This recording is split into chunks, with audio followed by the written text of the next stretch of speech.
My dear MSFS conference across the world, I am very happy to address you through this webinar. I thank the DSM for this opportunity of making me part of the ongoing series of Salesian webinar. My task is to give the MERMIARIAN insights of educational apostolate, which originated from his intense experience of the spirituality of St. Francis de Sales. Let us see how it all began. One basic question before us is, what was the clear, specific, explicit apostolic vision of Father MERMIARIAN? The answer is very clear. It is renewal of faith and mission abroad and not education. So Father MERMIARIAN's first love was renewal of faith and mission abroad and not education. He kept silence for almost 20 years on educational apostolate until the time when the Bishop of Annecy asked Father MERMIARIAN, please help us to run our colleges. Please take up the college of Evian and Milan. These historical facts make us to say that there is a base and a basic foundational apostolic charism, which is renewal of faith, that is parish mission, and mission abroad, that is going to Africa and India.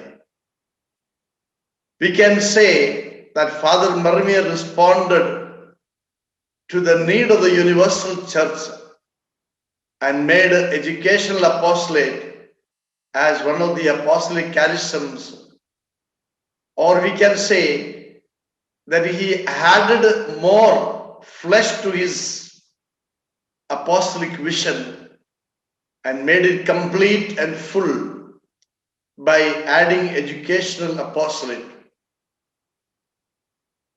Father MERMIARIAN took time to say yes to take up the college of Evian and Milan. What were the thoughts of Father MERMIARIAN while taking up these two colleges? He thought that this will give exposure to lots of students and parents, which will help the missionaries to get vocation for mission abroad and renewal of faith. Then he thought his conference will get trained to go and work for schools in India. In brief, educational apostolate will enhance, supplement, and strengthen renewal of faith and mission abroad. It is not expected. It will be against the spirit of Father MERMIARIAN. It will be superficial. It will be anti-MERMIARIAN if we engage ourselves in educational apostolate without being conscious of the link with renewal of faith and mission abroad. Another important question is, how did the MSFS schools look like 150 years ago? Or what lessons can we learn from the earlier educational institutions? College of Evian and Milan in the Diocese of Annecy were taken up in 1856 and 1857. St. Aloysius School, Visakhapatnam and Jabalpur started in 1864 and 1869. St. John's High School and St. Francis de Sales School, Nagpur, started in 1887 and 1894. So, 50-year-old congregation had then few educational institutions which were looked after through large communities of 4 to 6 conferences. The first lesson to learn from the first schools is the whole administration of the school was a collective community show. The effects of their combined teamwork percolated to students and staff who appreciated and honored the early missionaries. Lesson number 2 is conferees were appointed as per the ground level academic needs of the school.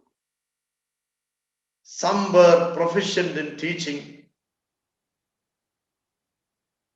some in games and sports, some to develop histrionic talents, and some for administration and public relation.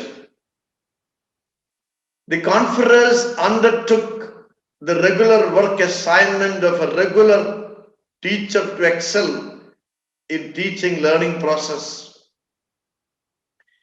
Lesson number 3 is the school administration was not independent of other foundational apostolic charisms of renewal of faith and evangelization. Faith formation was a concern and priority to those who worked in the school, either within the school context or in the extended mission territory where the school was situated. Lesson number 4 is schools and educational apostolate became the center for permeation of right values and orientation of life. Lesson number 5 is there was special attention paid to the vulnerable sections of the society. Orphanages were very common attached to educational institutions. Lesson number 6 is there was direct and grassroots interaction with the students and parents, and not merely administrative interaction and supervision. So we, the present generation, have 6 lessons to learn from our first schools. Now I want to take your attention to certain emerging facts and trends today in our educational apostolate, which perhaps Father Peter Mermiar must have never imagined while adopting education as one of the apostolic charisms. First of all, a possible alienation or exclusiveness or lack of connectedness of educational apostolate with the renewal of faith and evangelization. It was not expected and wanted that conferees engaged in education will do very little to administer all sacraments for which they are ordained, and that day by day they will pay declined attention to sustain the believers of the church. Secondly, that some conferees would falsely value educational apostolate as more superior than other apostolic charisms to minimize the feeling of inadequacy and insecurity. Thirdly, that educational apostolate will be relatively comfortable with the favorable circumstantial compulsions to settle down in ministry with no risk factors integral to renewal of faith and mission abroad. Fourthly, that congregation will appear in some part of the world devoid of foundational apostolic charisms of renewal of faith and mission abroad, but with the new identity of institutional structures. A new visibility emerges with institutional setup without the foundational charisms. Finally, that educational apostolate will give rise to lucrative, self-supporting economic structures wielding so much of social and political clout. These are some of the emerging facts and realities in the present educational apostolate scenario for our introspection and evaluation. We do not have much educational thoughts from Father Mermiar, but through his few educational maxims, he spoke volumes for our introspection and related follow-up action. The question is, what is the relevance of the Mermiarian phrase? The heart of education is the education of the heart. The Mermiarian maxim on education of the heart is in agreement with the envisaged Church's missionary act by church institutions, which is nothing but education to enhance one's longing for God.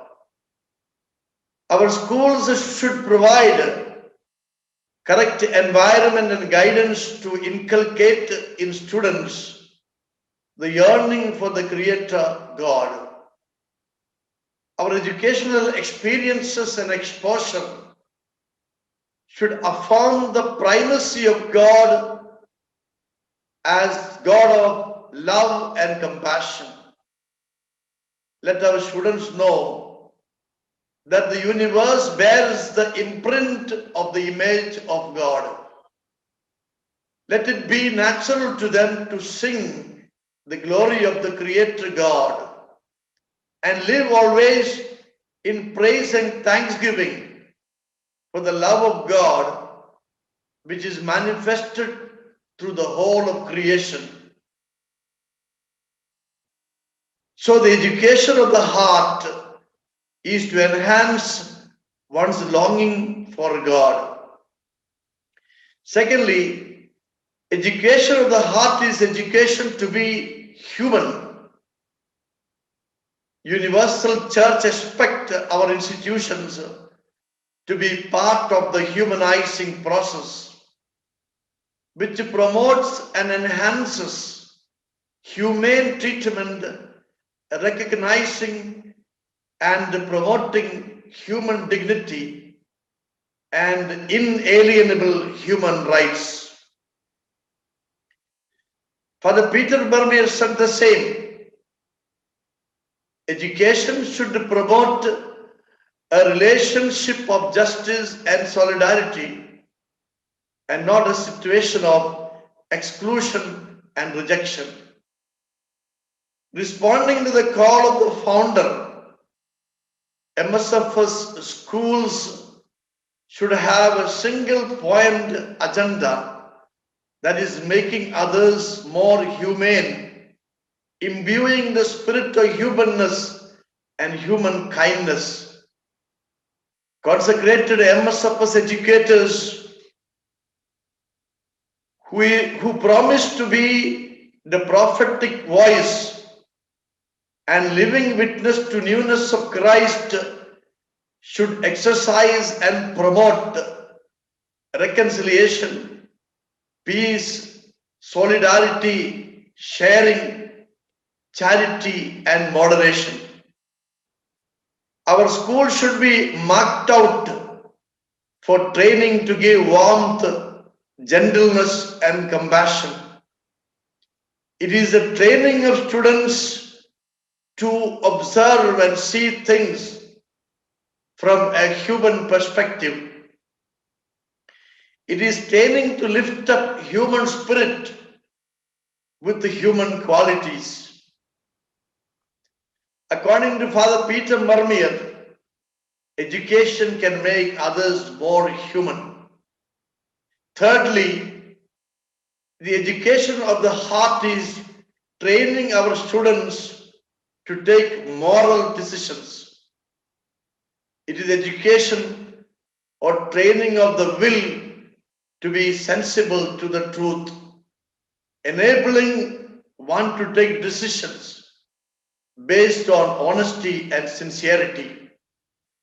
And such decisions will be approved by one's heart and conscience. Regarding consecrated persons conducting economic activities, Pope Benedict XVI says, first capital to be safeguarded is man in his integrity. A person could forfeit his soul for money, for power, for strength, for fame to gain popularity, or self-serving purposes due to his poor moral credentials. Our schools should promote quest for justice and guard against material idols which blur the authentic values and meaning of life. This is what Father Peter Mermier meant when he underlined the education of the heart. Finally, education of the heart is education to search for perfection and excellence. It is education to put one's heart where one's interest is. It is training to pursue learning with eagerness, focus, and interest. Our educators should have the potentials to transform and have profound impact on the learning experiences and life of the students as per the practices of the changing time. Our aim is to merely not to sustain the ongoing instructional system, but make our students to thrive and flourish in life. At the heart of all this is professional values and teacher professionalism, which needs constant monitoring and evaluation. To achieve highest standards and expectations of our students as per their inherent talent and interest, the MSFS education needs to be empowered, ever inquiring for new knowledge, engage well-informed collaborative experts to make best decisions for our students. In this context, we need to support and encourage our teaching faculty to look beyond the classroom or subject and see the whole child and their particular need. So, Mermiarian phrase, the heart of education is the education of heart, is transformative as well as educative. Another important Mermiarian phrase is, love the children, be a mother to them by your tenderness, and father to them by your prudence. This phrase highlights that parental qualities are expected of MSFS educators, which builds a home and family. Values are taught as well as caught. Therefore, the day-to-day life examples and the very conduct of an educator is important as it forms and influences the students. In such a family environment, decisions are taken in the best interest of all members, and not based on feeling and emotions. As in families, educators should have strong commitment to each other and manage stress and crisis effectively and collectively. All members are acknowledged and awarded for correct actions and fraternally corrected when erred. There will be an atmosphere of trust, freedom, and discipline. Secondly, when Father Mermier said, "Be a mother to children by your tenderness," it is all about showing our loving concern or our sensitivity to pains and vulnerability. It is an appeal to educators to have an approach of sentimental heart to growing children, making always efforts to understand deeper human situations. This momentary caregiving attitude in a specific situation will have a long-lasting impact in the life of a child. Finally, be a father by your prudence to children is a reference to one's ability of exercising the skill of good reasoning in the eventuality of possible risk and dangers. It is cautioning on the need to have the required foresight of looking ahead and judging a situation. It is the ability to govern and instill discipline among the members in a manner acceptable and expected. It is the ability to make a good and careful judgment while handling a practical situation. Now I want you to reflect with me, what are the expected MERMIARIAN spirit in MSFS educators as I conclude this webinar. The MSFS educators should have a thirst for renewal of faith in the given multi-religious living context, appealing to all stakeholders, especially among the staff and students. MSFS educators should have the passion to share the experiences and expertise gained in the educational apostolate across the world by opting for mission abroad. MSFS educators in their educational apostolate situation should do everything possible to bring all people closer to God and His kingdom values. MSFS educators, besides being a witness to academic and administrative experiences, should be a man of prayer and the contemplator of the gospel. MSFS educators should influence and create a lasting impact with the spiritual mind among the young children and show selfless dedication to the cause of education. MSFS educators should show sensitivity to the poor and the neglected in the school. Finally, MSFS educator is a man who brings people closer to God and closer to each other in communion of understanding and forgiveness. We have seen the historical evolution of education as one of the apostolic charisms. We have seen the hard lessons to be learned from our first schools. We have seen the present day emerging trends and realities in the apostolate.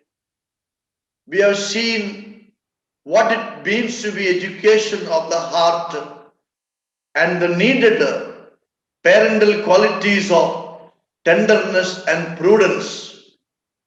And finally, we have seen the MERMIARIAN spirit of education. Thank you.